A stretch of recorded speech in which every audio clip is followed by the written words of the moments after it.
Hello students, कैसे हैं आप लोग। स्टूडेंट्स, आज हम लोग देखने जा रहे हैं एक नया एक्सरसाइज जिसका नाम है एक्सरसाइज 18.4।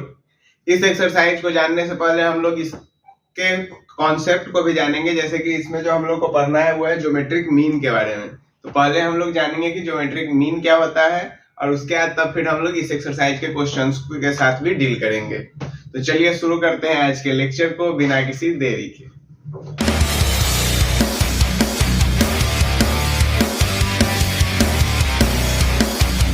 देखिए स्टूडेंट्स, ज्योमेट्रिक मीन क्या होता है। तो जैसे आप लोगों ने अर्थमेटिक मीन पढ़ा था कि दो नंबर का एवरेज यदि सिंगल अर्थमेटिक मीन निकालना होता था तो दोनों को बाई 2 कर देते थे, और यदि 2 से 1 से ज्यादा ज्योमेट्रिक मीन निकालना है यानी कि मल्टीपल ज्योमेट्रिक मीन, तो फिर वहां का तरीका अलग है, सिंगल ज्योमेट्रिक मीन का तरीका अलग है, जैसे अर्थमेटिक मीन में होता था। क्लियर। तो सिंगल ज्योमेट्रिक मीन कैसे निकालते हैं। तो सिंगल ज्योमेट्रिक मीन निकालने के लिए कि मान लीजिए कोई एक नंबर है a, एक ज्योमेट्रिक मीन है g और दूसरा नंबर है b। ठीक है। अब यदि हमको ज्योमेट्रिक मीन निकालना है तो यहाँ पे भी वही कॉमन रेशियो वाला ही खेल होता है, यानी कि g बाई a बराबर b बाई g। तो g स्क्वायर बराबर ab। तो g का वैल्यू क्या आ जाएगा बच्चों, रूट ab। तो यदि हमको सिंगल ज्योमेट्रिक मीन निकालना है तो उसका वैल्यू तो आ जाता है डायरेक्ट रूट ए बी। और यही सिंगल ज्योमेट्रिक मीन का फॉर्मूला होता है कि यदि आपको सिंगल ज्योमेट्रिक मीन निकालना है किसी दो नंबर के बीच में तो उस दोनों के प्रोडक्ट का रूट कर दीजिए। ठीक है। लेकिन यदि हमको मान लीजिए कि एक से ज्यादा ज्योमेट्रिक मीन निकालना है, ठीक है, तो फिर क्या करते हैं। तो देखिए, मान लीजिए कि a, g1, g2, g3, G4 and so on till Gn, n geometric mean निकाल रहे हैं हम। और B यानी कि इन दो नंबर के बीच में, क्योंकि ज्योमेट्रिक मीन निकलेगा तो किसी दो नंबर के बीच में ही निकलेगा, तो इन दो नंबर के बीच में हमको n ज्योमेट्रिक मीन निकालना है। अब यदि n ज्योमेट्रिक मीन निकालना है तो उसके लिए हम लोगों को क्या करना पड़ेगा उसके लिए हमको चाहिए, यदि मान लीजिए कि हमको इस टर्म का वैल्यू चाहिए कि ये जो है T2, तो T2 को हम लोग क्या लिखते हैं, ए आर लिखा जाता है। तो ए तो ए ही हो जाएगा, लेकिन हमको चाहिए आर। एक खास बात और कि यदि ये एन ज्योमेट्रिक मीन हम लोग निकाल रहे हैं तो टोटल नंबर ऑफ टर्म्स कितना हो जाएगा, बी का वैल्यू क्या हो जाएगा, एन प्लस 2 टर्म हो जाएगा बी। ठीक है, क्योंकि ये पहला टर्म है तो ये एन टर्म्स हो गया, ये एक टर्म और ये दो टर्म, तो एन टर्म्स के साथ दो टर्म और जुड़ गया तो b का जो वैल्यू होगा वो tn प्लस 2 टर्म होगा। अब इसके लिए जो है इसका क्या फॉर्मूला होगा, a r to the power n minus 1 या n प्लस 1, n प्लस 1। ठीक है, क्योंकि n प्लस 2 है तो एक घटा देंगे तो n प्लस 1 ही बचेगा। तो यहां से जो है यदि हम लोग r का वैल्यू निकाले तो r to the power n plus 1 बराबर आएगा b बाई a। तो r का वैल्यू क्या आ गया, b by a whole to the power 1 by n plus 1। तो यानी कि ये वैल्यू आया r का, कॉमन रेशियो यहां से निकल गया। और जब हमको g1 निकालना होगा तो g1 जो है सेकेंड टर्म है तो ar हो गया, तो a तो यही रह गया और r का वैल्यू क्या हो गया, b by a into 1 by n plus 1। यदि हमको g2 निकालना होगा तो a into b by a into 2 by n plus 1। ठीक है, क्योंकि यहाँ पे ar स्क्वायर हो जाएगा ना, g2 क्या होगा, ar स्क्वायर होगा, और r का जब स्क्वायर करेंगे तो 1 से 2 हो जाएगा, क्यूब करेंगे तो 3 हो जाएगा, 4 हो जाएगा, इस तरह से। तो ये तरीका होता है यदि हमको मल्टीपल ज्योमेट्रिक मीन निकालना हो तो, यानी कि n ज्योमेट्रिक मीन निकालना हो तो। ठीक है, सिंगल के लिए आप डायरेक्ट इसका यूज कर लेंगे, और यदि आपको n ज्योमेट्रिक मीन निकालना है तो आपको यहाँ से जो है r का वैल्यू निकालना पड़ेगा, और r के लिए क्या फॉर्मूला है, तो b by a whole to the power 1 by n plus 1। ठीक है, कोई परेशानी यहां तक में नहीं। और अब यदि आपको लिखना है ज्योमेट्रिक मीन का वैल्यू तो g1 के लिए ar होगा, क्योंकि देखिए ये फर्स्ट टर्म है तो ये सेकेंड टर्म का क्या होता है, फॉर्मूला जीबी में ar ही होता है। थर्ड टर्म के लिए ar स्क्वायर होता है तो वही हो गया, फोर्थ टर्म के लिए ar क्यूब होता है तो वही हो जाएगा। क्लियर है, कोई परेशानी। स्टूडेंट्स, क्वेश्चन नंबर 1 क्या कह रहा है, क्वेश्चन नंबर 1 कह रहा है इंसर्ट 5 GM बिटवीन 16 एंड 1/4, यानी कि 16 और 1/4 के बीच में 5 GM हमको इंसर्ट करना है। तो देखिए ये जो है 16, ये a का वैल्यू है, और जो 1/4 है ये किसका वैल्यू है, ये है b का वैल्यू। ठीक है, अब हमको यदि जीएम लिखना होगा तो हम लोग क्या लिखेंगे, ए, G1, G2, G3, G4, G5 और फिर B। यही हो गया 5 GM। ठीक है, अब यदि हमने यहाँ पे बताया कि R के लिए क्या फॉर्मूला लगाना है, तो R के लिए फॉर्मूला लगाना है B/A whole to the power 1/n+1।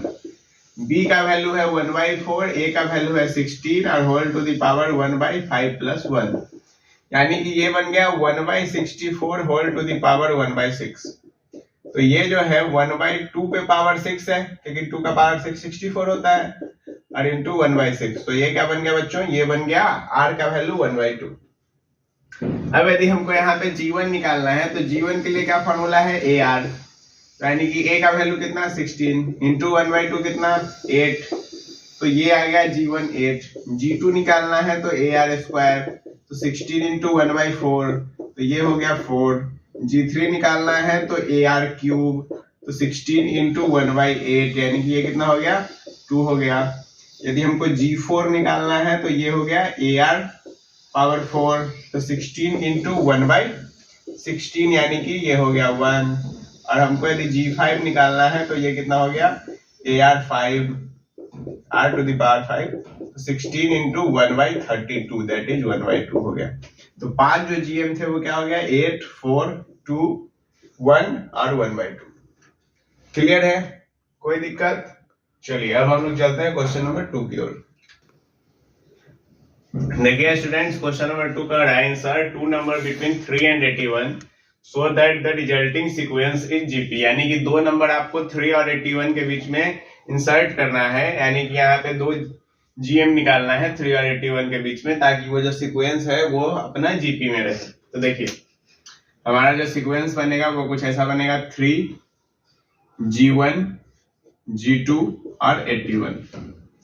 अब हमको सबसे पहले R का वैल्यू निकालना पड़ेगा, जो कि होता है B/A R⁴ n+1, 1/n+1। ठीक है, तो यहां पर जो है अब B का वैल्यू कितना है 81 है, और A का वैल्यू कितना है 3 है, और हमको N का वैल्यू कितना पता है 2 है। देखिए मैथ्स के क्वेश्चन को सॉल्व करने से पहले सबसे पहला काम ये कीजिए कि सारे के सारे इंफॉर्मेशन को एक बार लिख लीजिए, ताकि आपको पता हो कि हमारे पास ये चीज है, और आपको मैथ्स क्वेश्चन को सॉल्व करने के लिए ये भी पता होना चाहिए क्या क्या चीज निकालना है। तो आपको जब भी मैथ्स के क्वेश्चन को सॉल्व करना हो सारा इंफॉर्मेशन पहले लिखिए कि हमको क्या क्या पता है, दूसरा चीज की सारा इंफॉर्मेशन लिखिए कि हमको क्या क्या निकालना है, और तब जाके जो है आप अपने सवाल को सॉल्व कीजिए। सवाल जरूर सॉल्व होगा यदि आपको थोड़ा सा कॉन्सेप्ट पता हो उसका तो। ठीक है, अब देखिए यहाँ पे B का वैल्यू 81, A का value 3 whole to the power 1/3, ये आ गया 27, यानी कि 3 का पावर 3 इंटू 1/3, तो ये आ गया 3। R का वैल्यू 3 आ गया। G1 का वैल्यू क्या होता है AR होता है, तो यानी कि 3 इंटू 3 बराबर 9 हो गया। G2 का वैल्यू क्या होता है AR² होता है, तो 3 इंटू 9 बराबर 27 हो गया। तो 9 और 27 जो है यही इसका 2 नंबर होगा जो 3 और 81 के बीच में इंसर्ट हुआ है। क्लियर? चलिए क्वेश्चन नंबर 3 देखते हैं। कह रहा है insert 3 number between 1 and 256 so that फलाना चिलाना। तो देखिए 1, फिर G1, फिर G2, फिर G3 और फिर 256। तो यानी कि A का वैल्यू 1 है, B का वैल्यू 256 है, N का वैल्यू 3 है, और ये हमको निकालना है।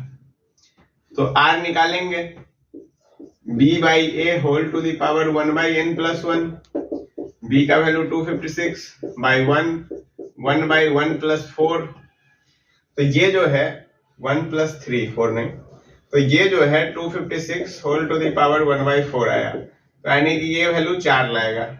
ठीक है, अब R का वैल्यू 4 आ गया, तो G1 निकालिए तो AR होगा, तो 1 इंटू 4 बराबर 4 हो गया। G2 निकालिए तो AR², तो 1 इंटू 4 का स्क्वायर बराबर 16 हो गया। G3 निकालिए तो AR³ बराबर 1 इंटू 4 का क्यूब बराबर 64 हो गया। ठीक है, और यही तीनों हमको निकालना था। क्लियर है, कोई परेशानी नहीं है। चलिए अब हम लोग चलते हैं क्वेश्चन नंबर 4 की ओर। देखिए स्टूडेंट्स, क्वेश्चन नंबर 4 कह रहा है insert 6 GM between 8/27 and -5 whole 1/16। 6 GM निकालना है। 8/27, G1, G2, G3, G4, G5, G6 और -81/16। तो A का वैल्यू है 8/27, B का वैल्यू है -81/16, N का वैल्यू है 6। तो R निकालेंगे तो B/A whole to the power n+1 कैसे आएगा, 1/n+1। तो ये हो गया -81/16 बाई 8/27, 1/7 निकालिए। -81/16 इंटू 27/8 और ये हो गया 1/7। ठीक है, तो ये हो गया -3/2 whole to the power 7 into 1/7, यानी कि R का वैल्यू आया -3/2। R का वैल्यू पता चल गया हमको, कितना आ रहा है -3/2। तो हमको निकालना है G1, तो 8/27 इंटू -3/2, -3/2। तो देखिए अब यहाँ पे हम लोग 2 से इसको मार सकते हैं 4 बार में, 3 से इसको मार सकते हैं 9 बार में, तो यानी कि ये आ गया -4/9। जब G2 निकालेंगे तो AR स्क्वायर होता है, तो 8/27 इंटू 9/4 3 और यहाँ पे आ गया 2, तो ये हो गया 2/3। जब G3 निकालेंगे तो AR क्यूब होता है, तो ये हो गया -27/8, यानी कि ये हो गया -1। जब G4 निकालेंगे तो पावर हो जाता है 4, तो ये हो जाएगा आपका 81/16, यानी कि 2 और यहाँ पे आ गया 3, तो ये हो गया आपका 3/2। अब जब G5 निकालेंगे, जब हम लोग G5 निकालेंगे तो ये हो गया 8/27 और इंटू ये हो गया 243/32, तो ये हो गया 4 और ये हो गया आपको 6 नहीं 6 नहीं 9। ठीक है, तो ये आ गया आपका -9/4। और जब हम लोग G6 निकालेंगे तो ये आ गया 8/27 इंटू -729/64, तो ये हो गया 8 और ये हो गया 27, आ गया प्लस का साइन, तो ये हो गया 27/8। तो वैल्यू क्या क्या है, 8/27 -4/9 2/3 -1 3/2 -9/4 और 27/8। ये आपका हो गया टोटल 6 GM। कोई परेशानी, समझ आया क्वेश्चन 4? चलिए अब हम लोग देखते हैं क्वेश्चन नंबर 5। देखिए स्टूडेंट, क्वेश्चन नंबर 5 क्या कर रहा है, the sum of 2 number is 6 time their GM, यानी कि 2 नंबर का सम जो है 6 गुना है अपने GM के। तो आपको शो करना है कि नंबर का रेशियो दिस है। देखिए मान लेते हैं हम लोग कि लेट द नंबर भी A एंड B, A और B है नंबर।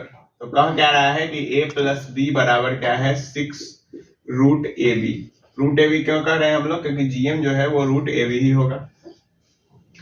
इसका स्क्वायर कीजिए, तो A + B का होल स्क्वायर बराबर 36AB। लेकिन अभी A + B से ना तो हम A का वैल्यू निकाल सकते हैं ना B का वैल्यू, लेकिन यहां से हम लोग जो है A - B का वैल्यू निकाल सकते हैं। तो A - B बराबर क्या होता है बच्चों, √A + B का होल स्क्वायर और -4AB। तो A + B का जब होल स्क्वायर निकालेंगे तो ये है 36AB - 4AB, that is √32AB। और √32AB यानी कि 4√2√AB आ गया। अब A + B भी पता है, A - B भी पता है। इसको ले लीजिए दूसरा इक्वेशन, दोनों को जोड़ दीजिए। जब दोनों को जोड़ेंगे, ठीक है, जब दोनों को जोड़ देंगे तब कितना आएगा, दोनों को जोड़ने के बाद आ जाएगा 2A बराबर 6√AB + 4√2√AB। तो 2A बराबर √AB को कॉमन लीजिए तो 6 + 4√2 आ गया। तो a का वैल्यू कितना आ गया, root A B into 3 plus 2 root 2, क्योंकि 2 से डिवाइड कर दिए। ठीक है, अब a का वैल्यू जब आप इसमें डालिएगा, ठीक है, या फिर दोनों को घटा दीजिए एक बार, यदि नहीं डालना है तो आप क्या काम कीजिए कि फर्स्ट में से सेकेंड को घटा दीजिए। तो जब आप फर्स्ट में से सेकेंड को घटाइएगा तो ये आ जाएगा 2b बराबर 6 root A B minus 4 root 2 root A B. तो 2b बराबर रूट ए बी को कॉमन ले लीजिए, तो 6 माइनस 4 रूट 2 आ गया। तो b बराबर क्या हो गया, रूट ए बी और 3 माइनस 2 रूट 2, ये आ गया। अब हमको दोनों का रेशियो निकालना है, तो हमको a भी पता है b भी पता है, तो a बाई b निकालेंगे तो 3 plus 2 root 2 root A B by 3 minus 2 root 2 root A B. Root A B से रूट ए बी कट गया तो a बाई बी का वैल्यू यही आ गया, जो कि हमको यहाँ पे प्रूव करना था। तो मुझे उम्मीद है कि आप लोगों को क्वेश्चन 5 भी समझ में आया होगा। ठीक है, तो आज के लेक्चर में इतना ही रखते हैं, फिर मिलते हैं हम लोग नेक्स्ट लेक्चर में नेक्स्ट क्वेश्चंस के साथ।